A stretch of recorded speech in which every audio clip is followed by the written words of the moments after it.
جس پر عمل درآمد کیا جا رہا ہے۔ خبر ایجنسی کے مطابق ایران کے شہر مناب میں جو ہے وہ دھماکوں کی آوازیں سنی گئی ہیں، جبکہ ایران کے جزیرے سیرک اور کیش میں بھی دھماکوں کی آوازیں سنی گئی ہیں۔ مغربی تہران میں فضائی دفاعی نظام کو فعال کر دیا گیا ہے۔ اہم خبر ہے، اپنے ناظرین کو اس حوالے سے اپڈیٹ کر رہے ہیں کہ ایران پر حملے جو ہیں وہ امریکی سینٹرل کمانڈ کی جانب سے شروع کر دیے گئے ہیں۔ اپنے ناظرین کو اس حوالے سے اپڈیٹ کر رہے ہیں کہ امریکی سینٹرل کمانڈ کا کہنا ہے کہ ایران پر حملے شروع کر دیے گئے ہیں۔ صدر ٹرمپ کے احکامات پر ایران میں مختلف اہداف کو جو ہے وہ نشانہ بنایا جا رہا ہے۔ اپنے ناظرین کو اس حوالے سے واضح طور پر اپڈیٹ کر رہے ہیں کہ امریکی وزیر جنگ کی جانب سے بھی کہا گیا تھا کہ آج بڑے حملے جو ہیں وہ ایران پر کیے جا سکتے ہیں۔ ساتھ ہی ساتھ اپنے ناظرین کو بتائیں کہ اب واضح طور پر امریکی سینٹرل کمانڈ کا کہنا ہے کہ ایران پر جو ہے وہ حملوں کا آغاز کر دیا گیا ہے۔ امریکی صدر کے احکامات پر یہ حملے جو ہیں وہ کیے جا رہے ہیں، اور ساتھ ہی ساتھ اپنے ناظرین کو واضح کرتے چلیں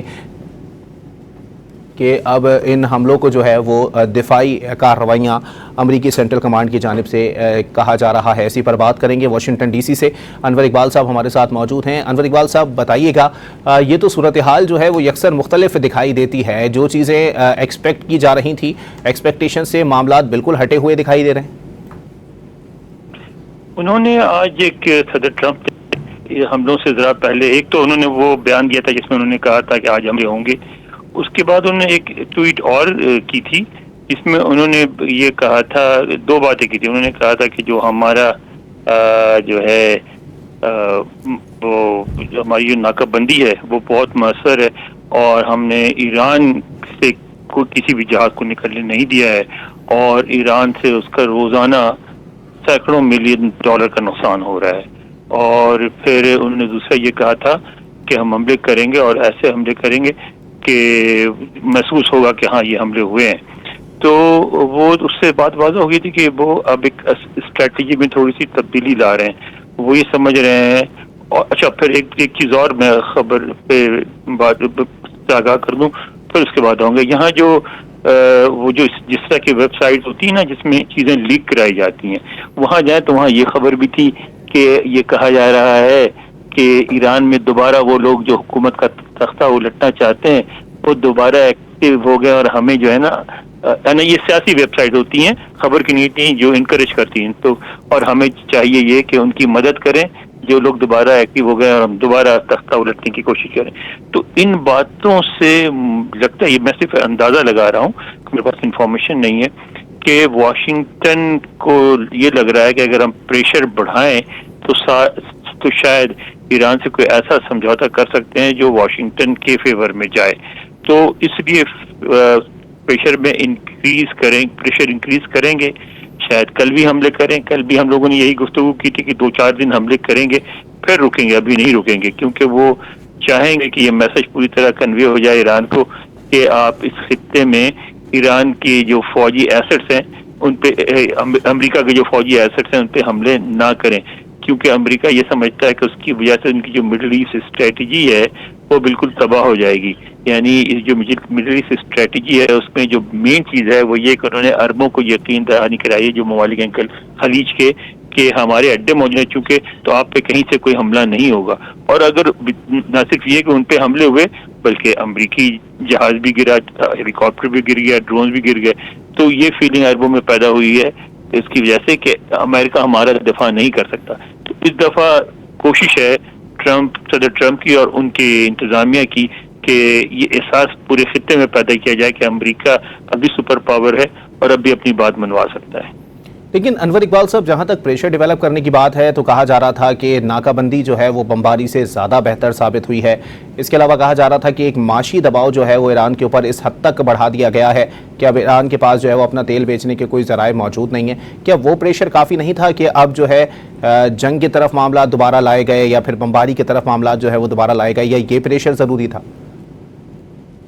آپ نے بہت اچھی بات کی، بالکل۔ وہ آج صدر ٹرمپ نے بھی اپنے ٹویٹ میں یہی بات کی تھی کہ جو معاشی پریشر ہے ہمارا بہت کامیاب ہے، اور تجارت ایران کی بالکل صفر ہو گئی ہے بقول ان کے۔ تو لیکن جو ہیلی کاپٹر پہ حملہ ہے تو اس کے بعد وہ یہ میسج دینا چاہتے ہیں کہ ہم ہماری فوجی تنصیبات کو آپ ٹچ بھی نہ کریں، اس طرف رخ بھی نہ کریں۔ اب ایران اس کی بات ظاہر ہے ابھی تو نہیں ماننے کو تیار ہے، اور ایران بھی جوابی حملوں سے کیے ہیں، اور مزید کرے گا، تو میرے خیال ہے 2-4 دن تک دونوں فریق جو ہے ٹیسٹ کریں گے ایک دوسرے کو. امریکہ حملوں کے ذریعے پریشر بڑھائے گا، ایران جواب دے کے پریشر بڑھائے گا، اور اس کے بعد فیصلہ ہوگا کہ کس کے پاس پہلے جو ہے آپشن کم ہوتی ہیں، امریکہ کے پاس یا ایران کے پاس. اگر ایران کے پاس آپشن اس کے باوجود بھی موجود رہی، اس کے باوجود بھی ایران اگر ڈٹا رہا تو امریکہ کے پاس آپشن ختم ہو جائیں گے. اور اگر ایران کے پاس اگر یہ جیسے کہ امریکی کہہ رہے ہیں کہ ان کے جو ڈرون بنانے کے جو کارخانے ہیں اور ان کے جو میزائل جہاں بنتے ہیں ان پہ اگر حملے کر رہے ہیں تو پھر ایران کے پاس آپشن کمزور ہو جائیں گے. تو یعنی یہ حملے جو ہیں وہ دونوں فریق کو یہ توقع ہے کہ وہ اس کے بعد جو ہے ان کا ہاتھ اوپر ہوگا، ان کا پلڑا بھاری ہوگا. لیکن انور اقبال صاحب، آپ کو لگتا ہے کہ اس پہ کہیں نہ کہیں جو معاہدے کے اوپر یا پھر معاہدے کے مسودے کے اوپر یا پھر اس کو حتمی شکل دینے کے حوالے سے باتیں ہو رہی تھیں، ان پہ کوئی مضر اثرات جو ہیں وہ مرتب ہو سکتے ہیں؟ دیکھیں ابھی تو ظاہر ہے اس پہ منفی اثرات مرتب ہوئے ہیں، اس پہ تو نیگیٹو امپیکٹ بنا ہے نا، اس لیے کہ وہ تو جب اگر جنگ ہو رہی ہے تو پھر دوسرا فریق بھی پھر جنگ سے جواب دینے کی کوشش کرتا ہے. لیکن ساتھ یہ امن کی ضرورت بھی بڑھ گئی ہے، یعنی جب جنگ ہو جب ہی ضرورت پڑتی ہے امن کی. تو پھر پاکستان کے لیے بھی ایک نیا موقع ہے کریٹ ہوا ہے جس میں وہ دونوں کو یہ سمجھایا کہ دیکھیں اس جنگ سے کچھ بھی نہیں ملے گا آپ کو، آپ نے پہلے بھی کوشش کر کے دیکھ لیے، اب روک دیں. اور دوسری طرف وہ جو ہیں یہ دونوں کوشش کرتے رہیں گے. تو میرا خیال ہے کہ مذاکرات اور بات چیت کی ضرورت تو کبھی بھی کم نہیں ہوتی.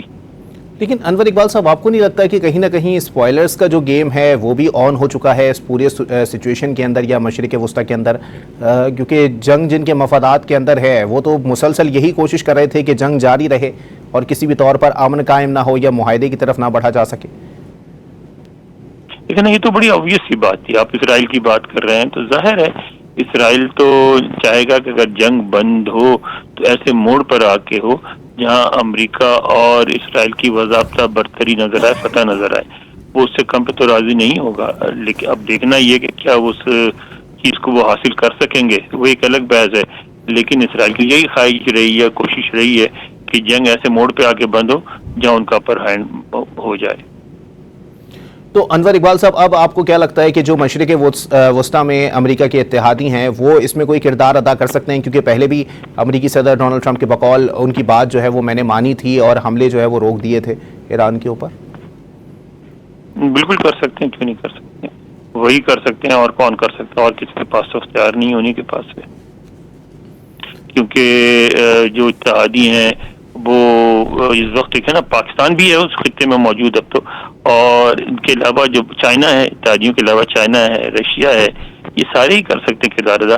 مگر بات سوال آ کے یہاں رک جاتی ہے نا، ساری بات یہاں رک جاتی ہے، سوال یہاں رک جاتا ہے کہ کیا امریکہ اور ایران ان کی بات مانیں گے. کیونکہ یہ جو ممالک جو کوشش کر رہے ہیں وہ صرف اس لیے نہیں کوشش کر رہے ہیں کہ کوئی ان کے لیے کوئی اکیڈمک ایکسرسائز ہے، وہ اس لیے کوشش کر رہے ہیں کہ ان پہ پاکستان سمیت سب پہ اس جنگ کا براہ راست اثر پڑے گا. اس لیے کوئی بھی نہیں چاہتا کہ جنگ جاری رہے.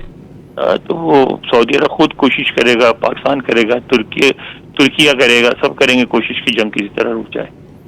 تو انور اقبال صاحب، یہاں پر سوال یہ بھی پیدا ہوتا ہے کہ کہیں نہ کہیں جو اب مڈ ٹرم انتخابات کے اوپر بات ہو رہی تھی امریکہ کے اندر، کہ اس سے پہلے جو ہے وہ کوشش کی جا رہی ہے کہ اس جنگ کو جو ہے وہ روکا جا سکے. آپ کو لگتا ہے کہ یہ آگ جو ہے وہ اتنی طول پکڑ چکی ہے کہ یہ مہینوں جو ہے وہ معاملات چل سکتے ہیں؟ کیونکہ یہاں پر نائب امریکی صدر جے ڈی وینس کا اسٹیٹمنٹ بڑا امپورٹنٹ ہے. انہوں نے کہا ہے کہ کچھ ہفتوں میں بھی، کچھ دنوں میں بھی، اور شاید اس پہ مہینوں بھی لگ سکتے ہیں. بلکہ انہوں نے یہ بھی انڈیکیٹ کیا تھا کہ 1-2 سال بھی لگ سکتے ہیں.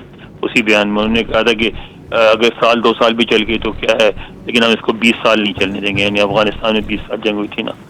تو اگر دیکھیں نا امریکہ کے بارے میں، اصل میں یہ باتیں کہتا تھا، لوگ مجھ سے پاکستان میں ناراض ہوتے تھے کہ آپ نے یہ غلط سپوز کر لیا کہ امریکہ کو شکست ہو گئی اور امریکہ مزید نہیں لڑ سکتا. امریکہ پھر 10-15 سال اور جنگ لڑ سکتا ہے. لیکن سر یہاں پر یہ بھی بات پیدا ہوتی ہے کہ جی اب معاملات جو ہے وہ کس طرف جائیں گے؟ کیونکہ ظاہر سی بات ہے، کہا تو یہ جا رہا تھا کہ امریکی صدر جو ہے وہ 2 ہفتوں میں اس جنگ میں فتح کا اعلان کرنے کے بعد اس جنگ سے نکل سکتے ہیں. آپ کو لگتا ہے کہ یہ اس اسٹیٹمنٹ سے بھی کوئی چیزیں لنک ہو سکتی ہیں کہ آیا یہاں پر ابھی بمباری کر دی جائے یا طاقتور حملے کر دیے جائیں اور اس کے بعد جنگ میں فتح کا اعلان کر کے جو ہے وہ اس جنگ سے نکلا جا سکے؟ ہم لوگوں کی سمجھ یہی تھی، جو بات سمجھ آ رہی تھی، لیکن اب جو نئی چینجز آئی ہیں نا، جو نیا رخ لیا ہے حالات نے، اس میں تو یہ لگ رہا ہے کہ امریکہ پھر ایک دفعہ کوشش کر رہا ہے کہ ملٹریلی یعنی فوجی طور پر اس کی بالادستی قائم ہو جائے، پھر وہ بات چیت کرے تاکہ اپنی شرائط پر سمجھوتا کر سکے. تو میرا خیال ہے یہ 2-4 دن میں امریکہ اپنی فوجی بالادستی قائم کرنے کی کوشش کرے گا.